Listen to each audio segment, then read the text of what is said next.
ನಿಮ್ಮ ಸಮಯ ಬರೋವರೆಗೂ ನಿಮ್ಮ ಶಕ್ತಿ ಏನು ಅಂತ ಬೇರೆಯವ್ರಿಗೆ ಅರ್ಥ ಆಗಲ್ಲ.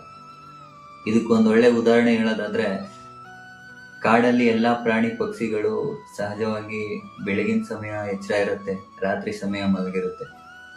ಆದ್ರೆ ಗೂಬೆ ಮಾತ್ರ ಬೆಳಗಿನ ಸಮಯ ಮಲಗಿರುತ್ತೆ, ರಾತ್ರಿ ಸಮಯ ಎಚ್ಚರ ಇರುತ್ತೆ. ಇದನ್ನ ನೋಡಿ ಬೇರೆ ಪ್ರಾಣಿ ಪಕ್ಷಿಗಳು ಆ ಗೂಬಿನ ನಿಂದನೆ ಮಾಡಕ್ ಶುರು ಮಾಡ್ತವೆ.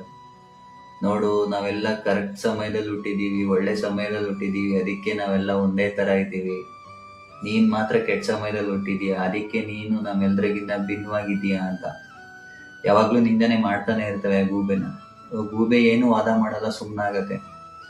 ಒಂದಿನ ಕಾಡ್ಗಿಚ್ಚಾಗತ್ತೆ, ಕಾಡೆಲ್ಲ ಬೆಂಕಿ ಹತ್ಕೊಳ್ಳುತ್ತೆ, ಕಾಡೆಲ್ಲ ಹೊಗೆ ಆವರಿಸ್ಕೊಳ್ಳುತ್ತೆ. ಯಾವ ಪ್ರಾಣಿ ಪಕ್ಷಿಗಳಿಗೂ ಎಲ್ಲಿ ಹೋಗ್ಬೇಕು ಅಂತ ದಾರಿನೇ ಗೊತ್ತಾಗಲ್ಲ. ಆ ಸಮಯದಲ್ಲಿ ಗೂಬೆ ಹಾರುತ್ತೆ, ಎಲ್ಲಾ ಪ್ರಾಣಿಗಳನ್ನೂ ಸರಿಯಾದ ದಾರಿಯಲ್ಲಿ ಕರ್ಕೊಂಡೋಗುತ್ತೆ, ಎಲ್ಲಾ ಪ್ರಾಣಿ ಪಕ್ಷಿಗಳನ್ನೂ ರಕ್ಷಣೆ ಮಾಡುತ್ತೆ.